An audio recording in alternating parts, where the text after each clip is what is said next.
Okay, सो Euclid's axiom statements कितनी है total 23, हमने कितने लिखी हैं 7, तो एक्सियोम कितने हैं 7 से का ही थोड़ा खेल चल रहा है, ठीक है जी। तो है क्या, कहता axiom number 1, things which are equal to the same things are equal to one another. Simple सी बात है कि अगर लाइन सेगमेंट है भी, ये लाइन सेगमेंट लिखने का तरीका होता है, ये जो ऊपर लाइन डाली है, लाइन सेगमेंट ए बी अगर सी डी के इक्वल है और सी डी अगर ई एफ के इक्वल है तो क्या हो जाएगा, A B is equal to E F, है ना, वो 5, ये समझ आ गया। If equals are added to equal then the wholes are equal. बड़ी छोटी छोटी सी बात है, लेकिन जब ज्योमेट्री लिखी गई है तो इन छोटी छोटी चीजों को ही आगे बड़ा किया हुआ है, समझना है।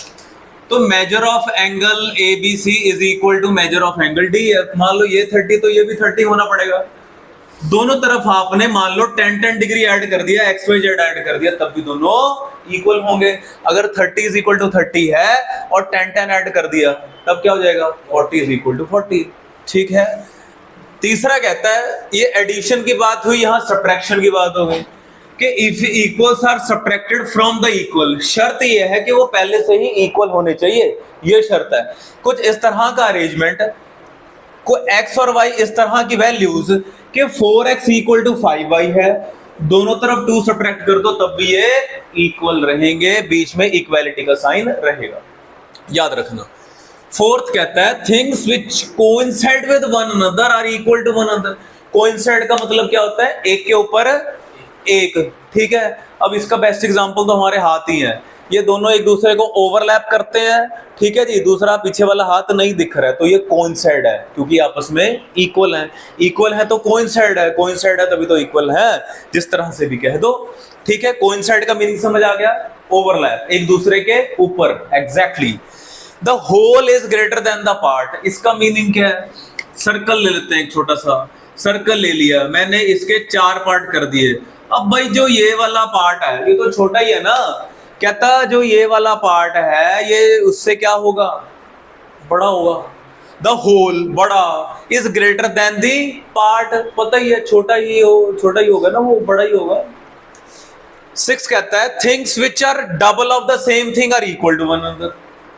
Double of the same thing, यहां y जो है वो डबल ऑफ x है, यहां z जो है वो डबल ऑफ x है, तो फिर क्या हो जाएगा, y is equal to z आ जाएगा, ठीक है। इस चैप्टर में ना बहुत ही ज्यादा आसान क्वेश्चन है, और पंगा ये पड़ जाता है कई बार हम डिफिकल्ट तो कर लेते हैं, आसान में फंस जाते हैं। एक एक नंबर कीमती है, 80 में से 80 लेने हैं, 79.5 नहीं, ठीक है। इसलिए हम इतना डिटेल में जा रहे हैं।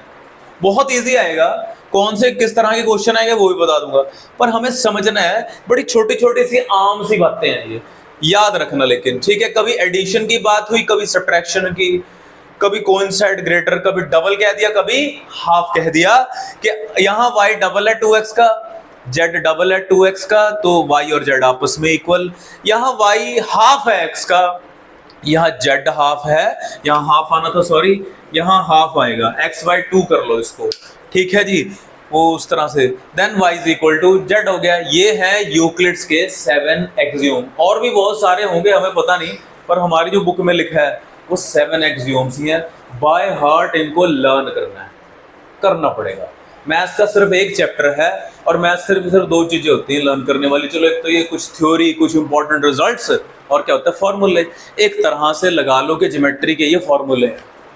a+b² भी तो याद किया ही है ना 8th क्लास में, आइडेंटिटीज याद करी है, 9th में चैप्टर 2 में भी तो करी है ना वो 10-11 आइडेंटिटीज पॉलिनोमियल चैप्टर में, तो फिर ये भी बनता है, ठीक है, क्योंकि नींव रख रहे हैं, फाउंडेशन रख रहे हैं, किसकी, ज्योमेट्री की। तो ये चीजें याद रखनी है, छोटी छोटी सी बड़े काम की बातें हैं, ये है बड़ी आम सी। स्टूडेंट कहते हैं कि सर ये क्या बात है, क्योंकि यूज करते आए हैं हम, ठीक है, लेकिन यूज हो जाती हैं। सो 5 postulates।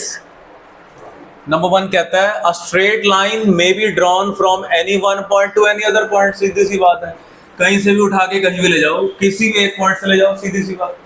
A terminated line segment can produce indefinitely. कोई लाइन सेगमेंट पड़ा है आपके पास, जहां मर्जी ले जाओ, जहां मर्जी ले जाओ, चाहे लेफ्ट चाहे right. A circle can be drawn with any centre and any radius. भाई कंपास है आपके पास, आपकी कंपास है, आपकी पेंसिल है, किसने 3 सेंटीमीटर रेडियस का सर्कल बना दिया, किसी ने 10, किसी ने 15, किसी ने ऐसे करके बना दिया, ठीक है, याद रहेगा। तो circle can be drawn with any centre any radius, कहीं भी किसी ने यहीं से यहां सेंटर रखा, 3 सेंटीमीटर वाला सर्कल बनाया, 3 cm रेडियस वाला, किसी ने सेंटर और कहीं रखा, बनाया 3 कहीं, डिफरेंट हो गए।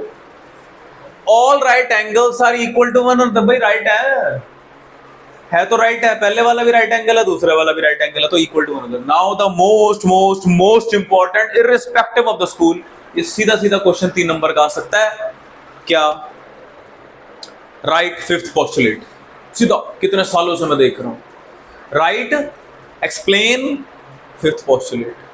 कौन सा पोस्टुलेट? क्योंकि ये तो आम सी बातें हैं, अब इसको समझते हैं, इतना बड़ा मैथ्स कर रहे हैं, रट्टा थोड़ी इंग्लिश थोड़ी कर रहे हैं, अब इसको समझते हैं कि ये है क्या और ये इंपॉर्टेंट क्यों कहता हूं मैं इसको, why it is most important, क्यों ये मोस्ट इंपॉर्टेंट है। देखो ये क्या कह रहे हैं, ये कह रहा है if a straight line following on 2 straight line, हमारे पास 2 स्ट्रेट लाइंस हैं और उसके ऊपर एक स्ट्रेट लाइन गिर रही है, ये है स्ट्रेट लाइन नंबर 1, ये स्ट्रेट लाइन नंबर 2, कौन सी गिर रही है, नंबर 3 गिर रही है। अब ये गिरकर कर क्या रही है, अंदर ना एंगल बना रही है, ये वाले, ये एंगल 1, एंगल 2, अंदर जब एंगल बनते हैं तो उन्हें कौन से एंगल कहते हैं, इंटीरियर एंगल्स। कौन से कहते हैं, इंटीरियर एंगल, ठीक है। ये स्ट्रेट लाइन है, इसकी एक राइट हैंड साइड है, इसकी एक लेफ्ट हैंड साइड है, राइट में भी कुछ इंटीरियर एंगल बने, 2 बने, लेफ्ट में भी कुछ इंटीरियर एंगल बने, इन दोनों का कुछ सम भी होगा, इन दोनों एंगल की कुछ मेजरमेंट होगी, इन दोनों एंगल की जब हम सम करेंगे दोनों एंगल्स को तो कुछ आएगी, कोई वैल्यू आएगी। वो जो वैल्यू है वो 2 राइट एंगल से कम भी हो सकती है, 180 डिग्री, चलो सिंपल भाषा में ये दोनों का जो सम है किसका, एंगल 1 + 2 का, ये 180 से कम भी हो सकता है, उनका सम 180 से ज्यादा भी हो सकता है। तो यूक्लिड ने क्या लिखा, देखो यूक्लिड ने क्या लिख दिया, कहता कि if a straight line following on 2 straight line, याद करवाता हूं एज ए प्रॉमिस्ड, बोलो, if a straight line following on, एक स्ट्रेट लाइन गिर रही है, किसके ऊपर गिर रही है, 2 स्ट्रेट लाइन, ठीक है, making interior angle on the either side, making interior angle on the either side, अपनी भाषा में लिखना है इसको, ठीक है। Then they will meet on that side where the sum of 2 interior angle is less than 180 degree। फैसला सुना दिया यूक्लिड ने, कहता अगर इनको आप प्रोड्यूस करो तो ये उस तरफ मिल जाएंगी जिस तरफ दोनों एंगल का सम 180 डिग्री से छोटा होगा, ये उस तरफ कभी भी नहीं मिलेंगी अगर प्रोड्यूस कर दे जिस तरफ मोर देन 180 डिग्री होगा, जिस तरफ मोर देन 180 डिग्री होगा उस तरफ ये लाइनें नहीं मिलेंगी, ठीक है। दोबारा बताता हूं, इफ अ स्ट्रेट लाइन गिर रही है किसके ऊपर, following on 2 straight line, making interior angle on the either side, then the 2 straight line will meet on that side, then the 2 straight line will meet on that side where the sum of 2 interior angle is less than 180 degree. They will not going to meet on that side where the sum is more than 180 degree. ठीक है। अब बच्चे मेरे से पूछते हैं कि sir आपने 180 से ज्यादा भी कह दिया, 180 से कम भी कह दिया, सर अगर 180 हो जाए, ये भी तो सोचने वाली बात है ना। हमने ये तो कह दिया, क्या कह दिया कि ये लाइनें उस तरफ मिल जाएंगी जिस तरफ इन दोनों का सम लेस होगा 180 डिग्री से, उस तरफ बिल्कुल भी नहीं मिलने वाली जिस तरफ मोर देन 180 डिग्री होगा। तो भाइयों और बहनों अगर 180 हो जाए तो फिर उस केस में क्या होगा, उसे कहते हैं पैरेलल लाइंस। क्या कहते हैं? तो ये थी ये क्वेश्चन, तभी तो बना यूक्लिड ने एग्जिस्टेंस फाइंड करी थी किसकी, पैरेलल लाइन, कि अगर ऐसे है 180 है तो 180 का मतलब भैया 90 होना चाहिए फिर तो, है ना जी।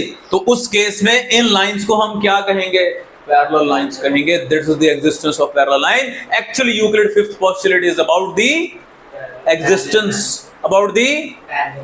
Of parallel line. फिर पूरा चैप्टर लिख दिया lines and angle, chapter number 6 Euclid ने। पहले उसने पैरेलल लाइन फाइंड करी, और आपको पता है चैप्टर नंबर 6 जो है कर रखा है या नहीं कर रखा है, that is totally about lines and angle and parallel line, जहां हम corresponding angle, alternate angle, co-interior opposite angle, भैया ये कब होते हैं? जब लाइनें पैरेलल होती हैं। अगर ना होता, that's why Euclid is most important mathematician थे ये बहुत बड़े। तो फिफ्थ पोस्टुलेट बड़ा बेकार सा लगता है, बड़ा इंटरेस्टिंग है। आई होप याद हो गया होगा। ठीक है जी। If a straight line following on two straight line making interior angles on this either side, they will meet on that side where the sum is less than 180 degree. They will not going to meet on that side where the sum is more than 180 degree. If it is 180 degree, the lines will be parallel. अगर 180 degree हो गई, फिर मैं इस line को line नहीं कहूंगा, पहले इसने लाइंस बोला। Line falling on two straight line, इस केस में क्या कहेंगे? इस केस में लाइन नंबर 1 और 2 को तो कहेंगे पैरेलल, और इसे क्या कहते हैं? ट्रांसवर्सल। क्या कहते हैं इसे? ट्रांसवर्सल। उस केस में ट्रांसवर्सल रेयर है, नहीं कहते, क्योंकि वो स्ट्रेट नहीं है, स्ट्रेट लाइन गिर गई, दो स्ट्रेट लाइंस के ऊपर दोनों पैरेलल। तो यानी कि एग्जामिनर आपसे ये भी पूछ सकता है, right the existence of parallel line. So this is about the existence of parallel line. It is talking about Euclid fifth postulate. बाकी सारे आम से है पोस्टुलेट। ठीक है, सर्कल ड्रॉ कर दिया, सर कहीं से भी कोई भी सेंटर ले लो, ठीक है जी, लाइन एक्सटेंड कर दो जितना मर्जी, but the fifth postulate is most important. बहुत अच्छे से करना है इसको, मजा आना चाहिए कि अच्छा ये थी पैरेलल लाइन की एग्जिस्टेंस, इस तरह से पैरेलल लाइन ढूंढी गई है, डिस्कवर की गई है, इस तरह से डिस्कवर की गई है ये। ठीक है जी।